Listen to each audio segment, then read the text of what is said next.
The garbage bag hit the hallway floor at 3:07 a.m. I know the exact time because I checked my phone when James's voice woke me. That flat, boardroom tone he uses when he's already decided something and is only informing you out of courtesy. "You've got 10 minutes," he said. "I need the room." He was standing in the doorway of the guest bedroom in a linen shirt, arms crossed, looking at me the way he looks at line items he's decided to cut.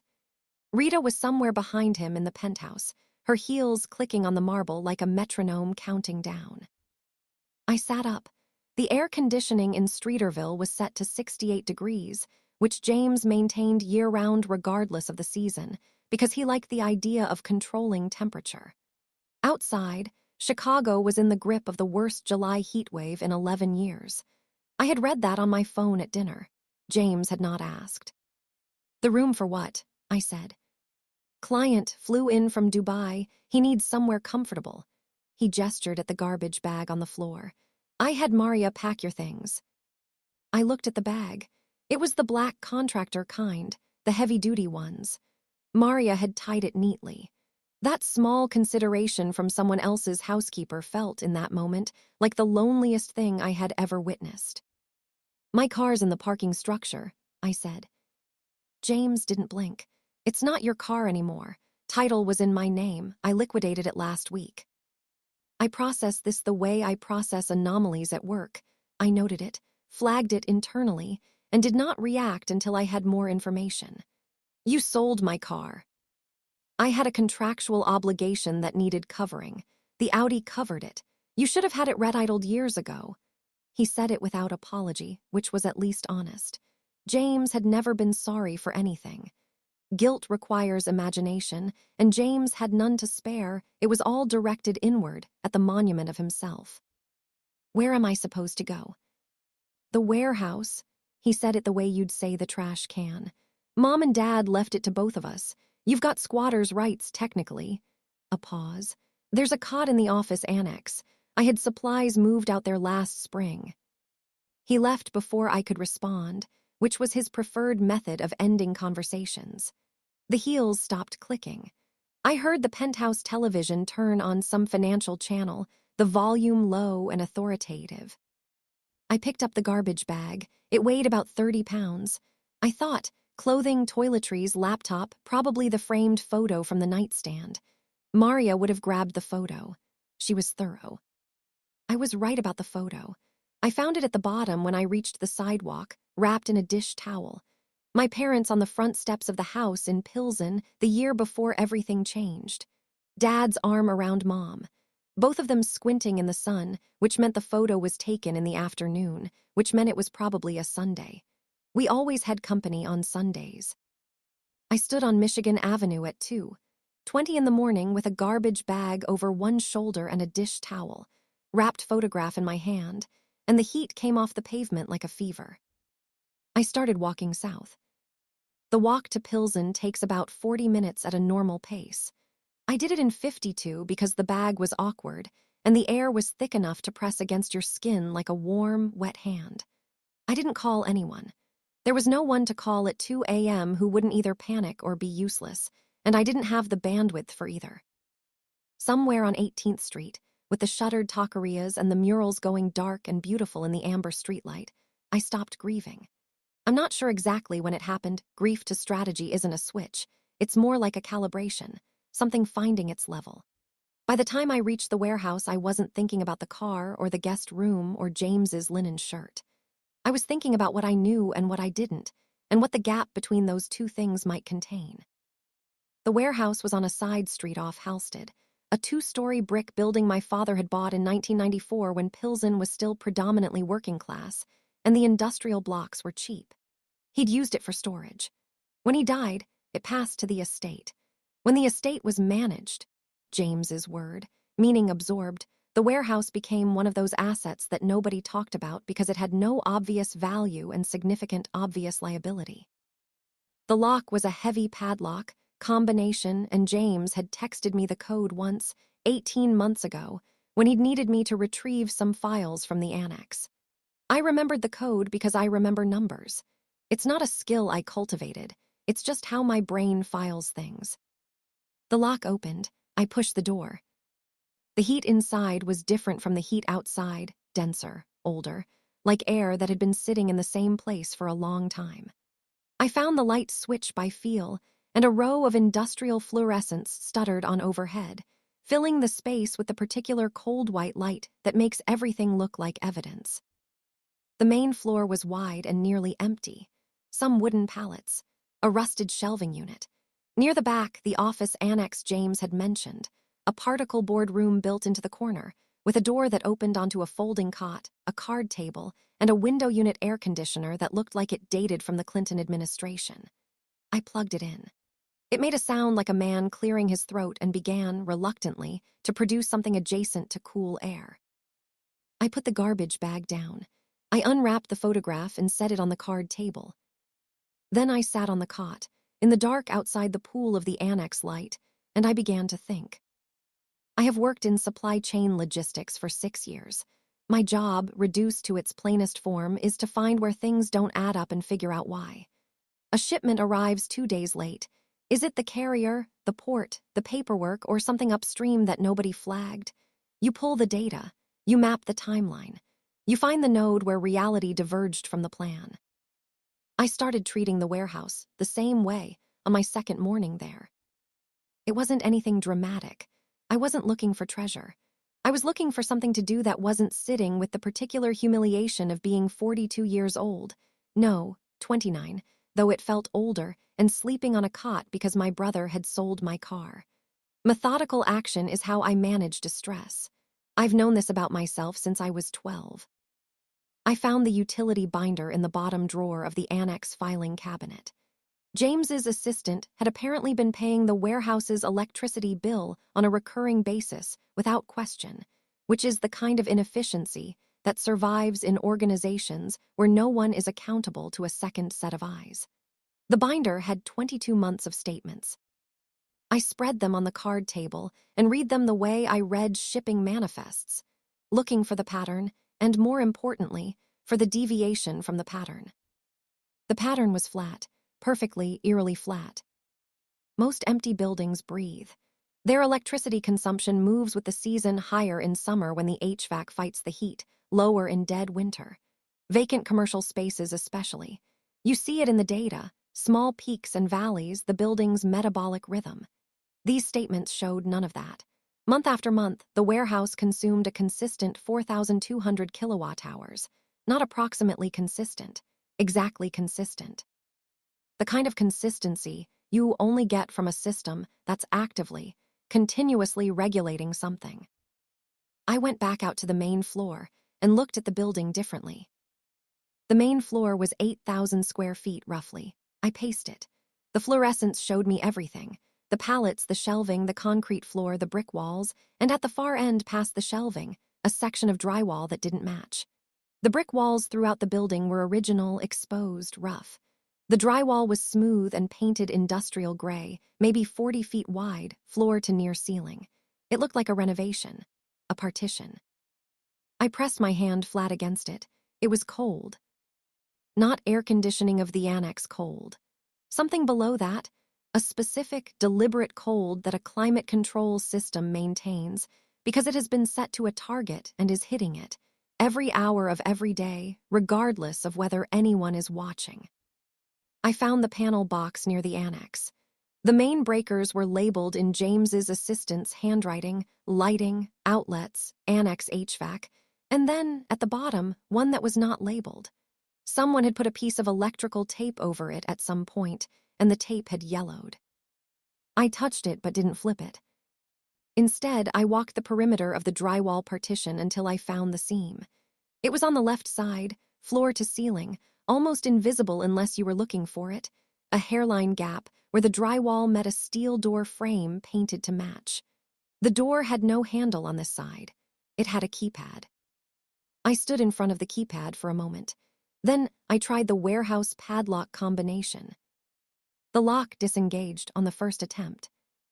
My father had one combination for everything. He believed that the best security wasn't complexity. It was that nobody knew where to look. The door opened inward, and the cold came out first.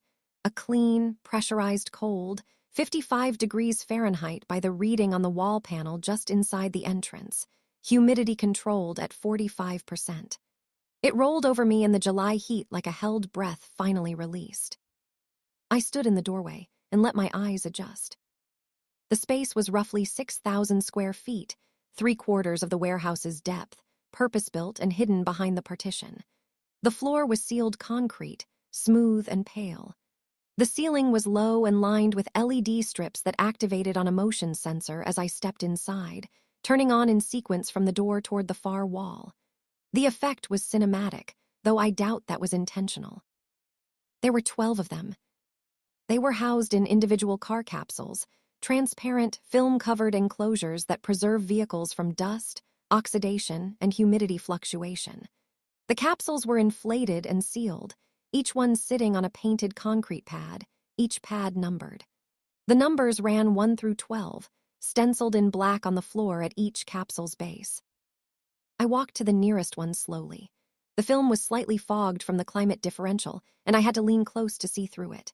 What I saw was a dark navy fastback, a muscle car, long-hooded and wide-shouldered, with the particular menace of something built before fuel economy was a concern.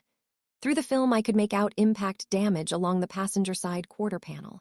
Not random damage. Structured, collected damage, the kind that comes from a sequence of events. I knew enough about film history to recognize what I was looking at in the same way that you can recognize a phrase from a book without being able to name the title. A felt familiarity that arrives before the conscious label. The 1968 Ford Mustang GT. There was a chase scene, San Francisco, the hills, a car that had become so associated with a single 10-minute sequence of film that its specifics had entered the cultural record. The damage on this car's quarter panel matched photographs I had seen in articles I barely remembered reading. I moved to the next capsule, and the next. The walk took 15 minutes because I was careful, because I didn't want to misread anything, and because some part of me understood that the correct response to this moment was not speed. By the time I reached pad 7, I had seen enough to understand that the collection was not decorative or casual. Someone, my father, or someone before my father, had assembled these vehicles with the specific intention of preserving them. The documentation binders were racked on a metal shelving unit at the rear wall. Acquisition records, provenance chains, insurance certificates, condition reports, organized by pad number, dated. I pulled the binder for pad 7. The capsule contained a 1961 Ferrari 250 GT California Spider, chassis number matched, and authenticated by a named specialist in 2019. The documentation ran to 60 pages. The insurance certificate listed a valuation of $4.8 million for this vehicle alone, with a total collection value on the policy of $12.3 million. I sat down on the cold, sealed floor with the binder in my lap, and I read every page. I called Graham from the annex the following morning. Graham Rays ran a specialized freight and logistics operation out of a warehouse in Elk Grove Village. I had worked with him on a contract job 2 years prior involving fine art transport, and he was the only person I knew who existed at the intersection of vehicles, valuation, and discretion. I need eyes on something, I said. Off the books until I say otherwise. What kind of something? Automotive, 12 units. Climate-controlled storage, Chicago, Pilsen. A pause. What kind of automotive? The kind that has documentation going back to original production. Another pause longer. I'll be there tomorrow. Graham arrived at 8 in the morning with one assistant and a portable authentication kit. He spent 4 hours in the vault. He came out looking the way people look when they have revised their understanding of a situation and are still in the process of completing that revision. Catherine, he said. I know. The bullet car is real. The Ferrari, he stopped, restarted. There have been rumors for 30 years that the Ferris Bueller hero car wasn't destroyed. The production used multiple cars. One was reported missing from the liquidation. This is it. What's your range? I said. Authenticated. Insured, sold through the right channels. He looked back at the vault door. 12 to 15 million, conservatively. I wrote it down, not because I would forget it, because writing things down is how I signal to myself that I am moving from observation to action. James arrived at the warehouse 11 days after he had handed me the garbage bag. He came alone, which surprised me. James usually traveled with the implicit weight of other people's attention. Without an audience, he looked smaller, though not less certain of himself. He stood in the center of the main floor in a suit that was wrong for the heat and looked around at the emptiness with the expression of a man who has come to confirm something he already knew. "You're still here," he said. "I live here," I said. "Temporarily." He glanced toward the back of the building. "I need you to take the utilities out of my name. The meter's flagged because the consumption's high and the account's still showing the estate. If I don't clear it before the land sale, the title company's going to flag it." "How high is the consumption?" "Irrelevant. The point is it needs to be transferred." He handed me a folder. "There's a form in there. Sign it, submit it, have it done by Friday." I looked at the folder. I did not open it. "There's a problem," I said. "What problem?" "Environmental assessment came back last week." This was true. I had requested one, though James didn't know that. "There's a flagged substance issue in the rear section. If the land sale goes through without clearance, there's potential liability exposure of up to $50,000, personally. Because the warehouse passed to both of us from the estate, we're jointly liable until cleared." I watched this land. James's jaw tightened. The number, 50,000, had hit the part of his brain that calculated personal exposure, which was the only part that reliably responded to external information. "What are you suggesting?" he said. "I'll take on the clearance," I said. "All of it. Time, cost, logistics. But I need clean authority over the building contents to do it. Otherwise, the remediation company can't move anything without joint sign-off, and you won't be available for that kind of ongoing communication." I paused. "You said yourself the warehouse holds nothing but junk." "It's junk and hazardous materials," he said. "I had drums back there in 2018. I moved them, but there might be," he stopped. 50,000. "Potentially, if the title company flags it." He took the folder back from me, removed the utility transfer form, and set it aside. He produced a second document from his jacket, single-page, legal format, which his attorney had apparently drafted for a different purpose, but which he had adapted, or believed he had adapted, to cover the situation. It was a transfer of authority over the warehouse's contents, effective immediately, for purposes of remediation. He didn't read it before he signed it. Men like James rarely read documents they've decided to sign, because reading would imply uncertainty, and uncertainty is not a posture James permits himself in the presence of other people. He signed it the way he signed everything, fast, leaning forward, with the pen moving before he'd fully settled into position. I signed as the receiving party. My attorney had reviewed the language the previous day. It was, she confirmed, unambiguous.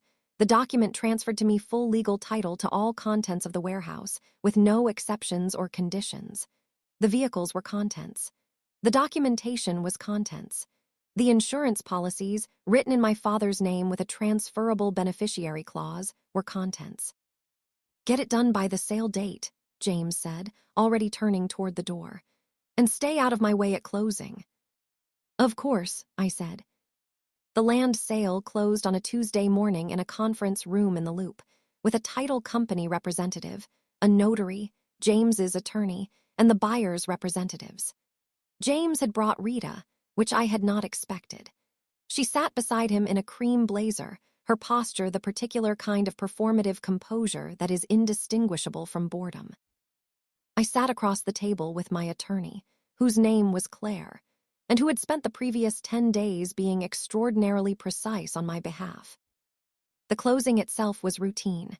Documents moved. Numbers were confirmed. James signed with his usual forward-leaning speed. The warehouse land was sold. He would clear, after taxes and the buyer's credits, approximately $1.7 million. When the title company representative left to make copies, James looked at me across the table. "You clear the junk out," he said. I did. Good. A pause. You know, you could have just asked me to help you get back on your feet. You didn't have to camp out in that building for 2 weeks like some kind of... I received an email this morning, I said. From the insurance underwriter. I wanted to share it before we wrapped up. I slid a printed copy across the table. He picked it up. Rita looked over his shoulder. The email was from the underwriter confirming the transfer of beneficiary on the warehouse contents policy, effective as of the date of the signed transfer document. Total insured value of the collection, $12.3 million. A secondary line noted that a sale inquiry had been received from a private buyer in Geneva for the 1961 Ferrari alone, at an offered price of $5.1 million. The room was quiet for what felt like a long time. James set the paper down. He looked at his attorney. His attorney looked at the transfer document he had already reviewed twice, and then looked at Claire, who looked back at him with the specific expression of someone who has already had this conversation and is now simply waiting for its conclusion to be accepted. It's binding, Claire said. She didn't say it to anyone in particular. She said it to the room. You knew, James said. He was looking at me. I found what was there, I said. You told me it was worthless. Those cars, he started again. That collection was Dad's, he built that. Yes, I said, he did. Rita said nothing. She had set the paper down on her side of the table, and she was looking at it with an expression I couldn't read, not quite shock, not quite calculation, somewhere in between. I had the sense she was doing her own private audit. James's attorney requested a recess. James granted it. During the recess, which lasted 23 minutes, James apparently explored whether the transfer document could be challenged on grounds of misrepresentation. Specifically, whether my mention of the environmental liability constituted fraudulent inducement. Claire had anticipated this. The environmental assessment was real, the liability exposure was real, and the document had been signed voluntarily by a man with legal counsel available to him who had chosen not to use it in that moment. There was no case. The closing resumed. It concluded. In the elevator going down, James stood beside Rita with his hands in his pockets. He didn't look at me. Rita looked at the elevator doors. I looked at the numbers counting down. The sale of the Ferrari to the Geneva buyer closed 4 months later. I used a portion of the proceeds to acquire the logistics firm I had spent 6 years building from the inside. The owner was looking to exit. The price was fair, and I knew the operation better than anyone. I used another portion to submit an offer on the house in Pilsen, the original family home, which had passed through 2 owners since my parents sold it, and which was, in late November, on the market at a price I could now meet without negotiation.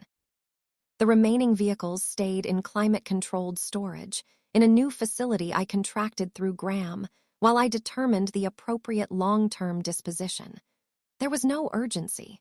They had waited 30 years already. James's lawsuit against the buyer of the warehouse land collapsed within 90 days when his attorney determined there were no grounds.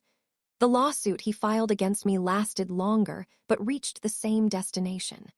Rita filed for divorce in October. I learned this from a mutual contact, not from James, and I did not follow up. The house closed on a cold Thursday in December. I drove there myself, a car in my name, purchased with my money, and I stood on the front steps with the key in my hand, and I looked at the street where my parents had stood on an afternoon that was probably a Sunday, squinting in the sun. I didn't take a photograph. I didn't need one. I had the one Maria wrapped in the dish towel, and it had been sitting on my desk at the new office for 2 months already, doing exactly what photographs are supposed to do. I went inside. My brother always thought the warehouse was the junk property, the asset nobody wanted, the liability nobody tracked. He was right about the liability. He just had the wrong person carrying it.